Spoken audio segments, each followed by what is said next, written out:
Take this baby. Imagine there's this bouncing baby, white baby. Actually, I'm kidding. There's a cuddly baby. You throw him in a snake pit filled with hissing cobras. There are 20, 30 of them, like a snake pit. And it keeps the baby's bouncing, and the cobras keeps striking his head with the hood. They keep striking it, beating it down. And that's my greatest phobia, actually. And the baby wants out. Baby wants out. And what I don't know even what he means by out. He's crying. Probably if he were to express, could formulate a sentence, would want out. And but the people that are watching, the spectators, they don't want him out because they want to enforce their beliefs and opinions onto others. These are the authority figures, and they're watching this cruel game, and they're justifying it that this is God's will. How disgusting is this notion? Just imagine. Now, warning: what I'm about to say, I'm guaranteed by my I'm it's my right, it's my prerogative to express under the First Amendment of the United States Constitution to express my opinion as a free speech. You can censor it, whatever, but I'm not influencing anyone. I'm not promoting anyone. I'm not promoting any ideas, but I'm allowed to voice out my opinion as per First Amendment free speech. And this is a disclaimer, legal disclaimer. I'm not responsible for any misinterpretation or misconstrue of my message. What I'm about to say is this is exactly how humanity treats people who wants the option to get out. I was watching this video about a 104-year-old man, and again, I'm of sound mind. I don't have any psychiatric issues or anything. I'm euthemic. I'm on perfect mental state. So, and this is for entertainment value. So take everything with a grain of salt, because I'm essentially an entertainer, even though I'm expressing this under constitutional free speech. This is just all for entertainment value. But this is exactly how humanity treats others who wants the option to opt out of the simulation. Imagine if this was a video game and the baby was experiences this dreamlike horrible simulation, and we force that baby to experience that life. Camus, I think Alan Watts would quote Camus that the, the only question is the game worth the candle, right? And if some people, there are people who are suffering out there, but because of this Judeo-Christian Islamic mentality, religious, and that's primarily what it is dogma. Oh, God doesn't, and then there are the spiritual drove of bevy of people who also exploit this, manipulate this thing. That maybe this is, and even Buddhists too. Maybe this is what your soul, spirits want. How do you know what was karma? Maybe it's your karmic, but how do you even know all these things? If you don't know or experience these things, you cannot, by definition, actually. But why is the arrogance to think that just because you have those beliefs, just like those authority figures who are peering the spectators and watching the baby suffer under those hissing cobras, that's exactly what you guys are. It's like by any means, crook or hook, we're gonna make you live, whether it be in a mental asylum, quarantined. Ah, the irony, huh? Quarantine will force you, will choke you, but will not let you leave. Will make you suffer and torture if you might be a heroin addict, if you have schizophrenia problem, if you're seeing things, and if you had an attempt onto it on your life. Will not will make you writhe in pain because you're a heroin addict, because you're schizophrenic, you're imagining all these horrible things that's not really there. The arrogance to assume that. The nerve of the authority figure, the people in command, in the chain of command of the formal authority, this, and by this is of course is an abstract notion, but some people subscribe to that notion, either whether it be religious dogma or other dogma, some bullshit epistemology that they have harbored and within like they integrated within that.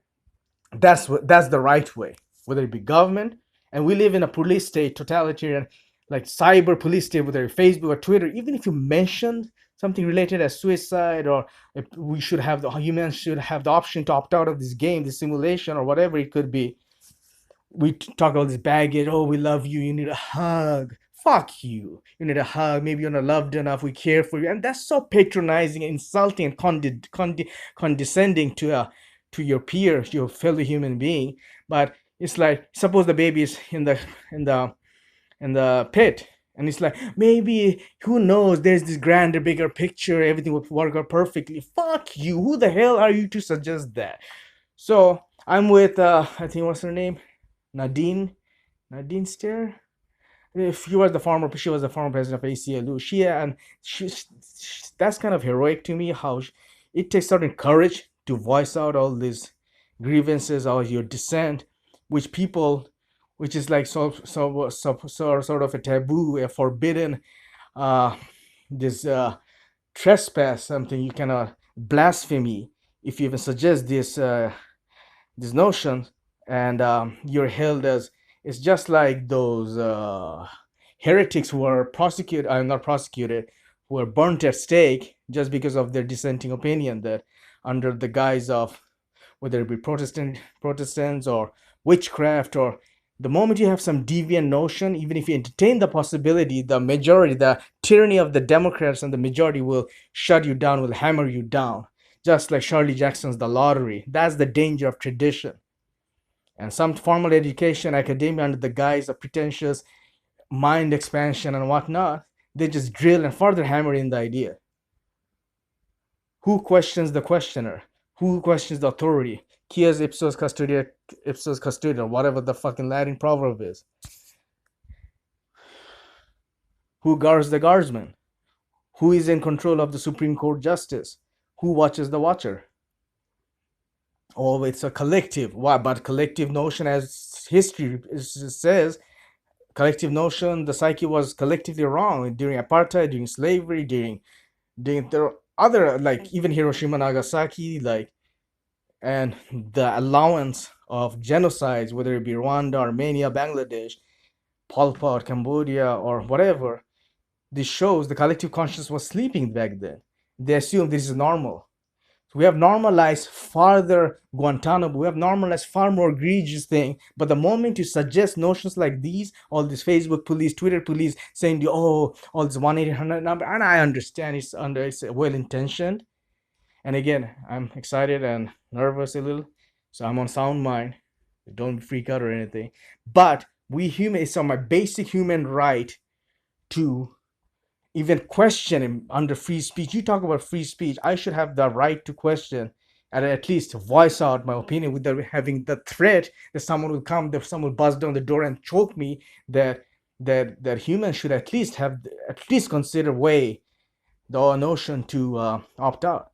I don't give a fuck, because you have a bias, whether it could be religious bias, traditional bias, your whatever bias you have. Because of that, you are wanting the other people, that baby in the cobra pit, to suffer just to justify your self, your false sense of superiority, superior sense of morality, righteousness, that suffering is